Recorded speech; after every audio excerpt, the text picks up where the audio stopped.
હાય dead. हाँ हाय बेटा शोधन केम छे ઠીક છે હવે. તલવારનો ઘા સોયથી ગયો હોય એમ કહી શકાય.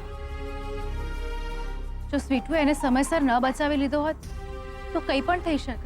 थैंक गॉड पर થયું તો શું શોધન પર કોઈ માણસ હુમલો શા માટે કરે ડેડ, કોઈ પાગલ જેવો માણસ છે, રસ્તામાં ફર્યા કરતો હોય છે અને બધા પાસે જમવાનું ને પૈસા માંગતો હોય છે. જો કોઈ ના પાડે તો એની પર હુમલો કરતો હોય છે. આ સમાચાર મેં છાપામાં વાંચ્યા હતા. આજુબાજુના લોકો પણ એ માણસથી બહુ પરેશાન છે. શોધને એને પૈસા આપ્યા, પણ એને તો શોધનની કાર જોઈતી હતી. અને શોધને ના પાડી તો લાકડીથી એને ફટકાર્યો. બેટા તું સંભાળ. આવા લોકોથી છે ને આપણે દૂર રહેવાનું. શોધન હવે ઠીક છે ને? બિલકુલ રેસ્ટ કરવાનો કહ્યો છે એને. અત્યારે વ્હીલચેર પર જ છે. ડોક્ટરે કહ્યું કે 3-4 દિવસ પછી ચાલતો થઈ જશે. સારું. મમ્મા ક્યાં છે ડેડ?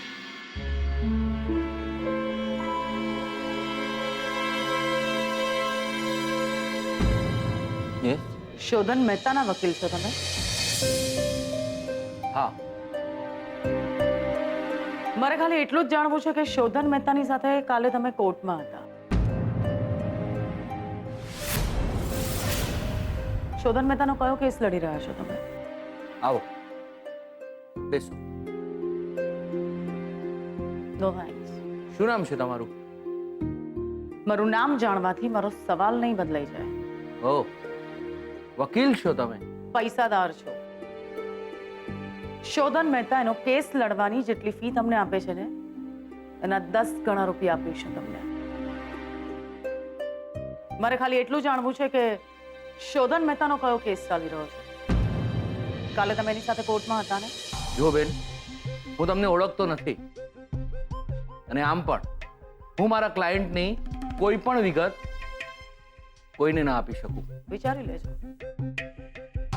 શોધન મહેતાનો કેસ લડવાની જેટલી ફીસ મળે છે ને એના 10 ગણા રૂપિયા બહુ મોટી રકમ છે. તો પણ ના. ઓકે, તમે નહીં કહો તો પણ મારે જે જાણવું છે તો હું જાણી જ લઈશ. કોર્ટમાં જઈશ, જજને મળીશ. શું છે કે હું થોડી જિદ્દી છું. કોઈ એક વાત અહીં બેસી જાય ને તો બહુ જલ્દીથી એને પડતી નથી મૂકતી. અને જે મારી વાત માને નહીં ને અને હું ભૂલતી નથી. ધમકી આપો છો? તમને શું લાગે શાયરી સંભળાવું છું હું? જુઓ, તમે હજી વિચારી લેજો. જો શોધન મહેતાના સિવિલ મેરેજનો કેસ લડતા હો ને તમે તો ચેતી જજો, નહીં તો બહુ પસ્તાવું પડશે. ના, શોધનના સિવિલ મેરેજનો કેસ હું નથી લડતો. અને નહીં, હું તમારાથી ડરી પણ નથી ગયો. મેં આજ સુધી મર્ડરના કેસો જ લડ્યા છે. અરે તમે તો પૈસા આપવાની વાત કરો છો બેન. મારી ઓફિસમાં અહીંયા લોકો બંદૂક લઈને આવે છે. આ તો તમે એક સ્ત્રી છો ને એટલે આટલું બધું સાંભળી લીધું. બાકી બુસ્કોટ પહેરતા હોઈએ ને તો બાયો ચડાવતા પણ આવડે. તમે કોણ છો અને શોધન માટે આટલી બધી શા માટે પૂછપરછ કરી રહ્યા છો એ મને નથી ખબર. પણ એક વાત ચોક્કસ કહીશ કે શોધનના સિવિલ મેરેજનો કોઈ કેસ હું નથી લડી રહ્યો.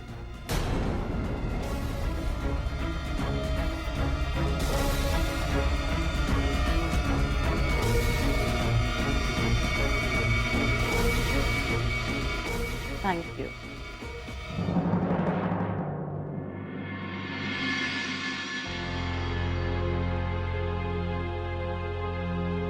શોધન બેટા, દાદી, આજો તારા લગ્નની કંકોત્રી.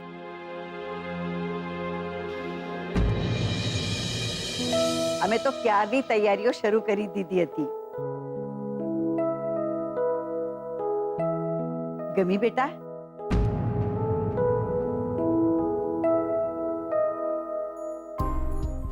ગમી ને દાદી?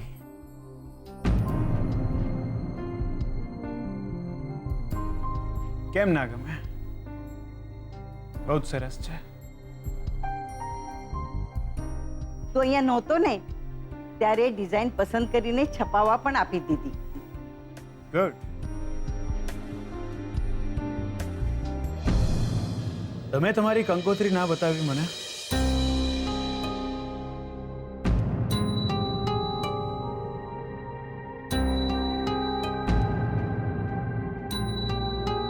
આજકાલ બહુ છુપાવવા લાગ્યા છો તમે, નહીં?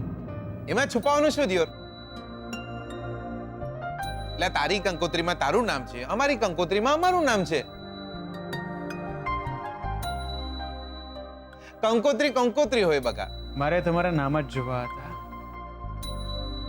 જોવા માંગતો હતો કે તમારા બંનેને નામ સાથે કેવા લાગે છે. એટલે બકા એમાં જોવાનું શું હોય?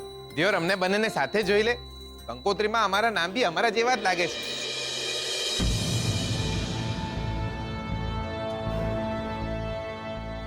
સુધન દીકરા, ઘણું મોડું થઈ ગયું છે. તું આરામ કરી લે દીકરા.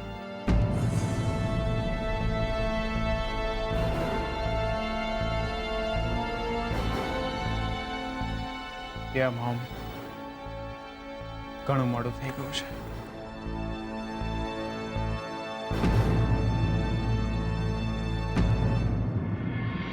એટલે બકા પણ એટલે તારો રૂમ તો ઉપર છે, તું ઉપર કઈ રીતે જઈશ?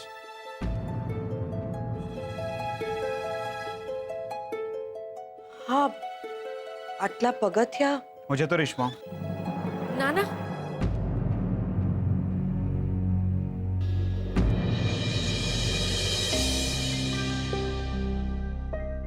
ડાક્ટરે કહ્યું છે ને એટલા માટે. અરે પણ પેલો મોટો રૂમ છે ને, સ્વીટુ રહેતી હતી, ત્યાં વાયરિંગ થઈ ગયું છે.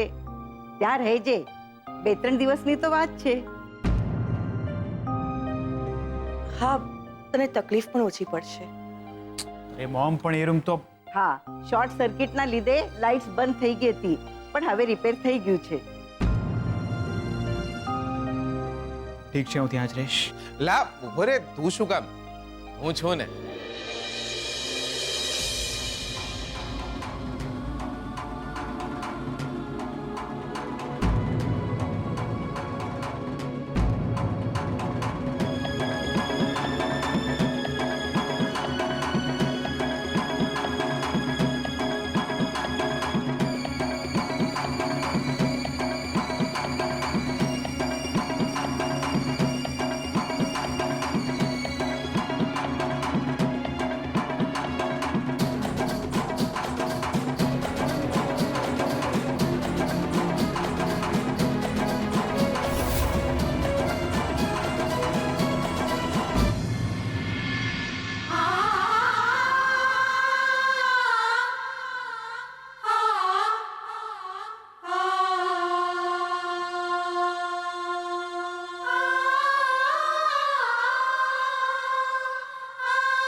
તમે અહીંયા નથી રહેતા હવે?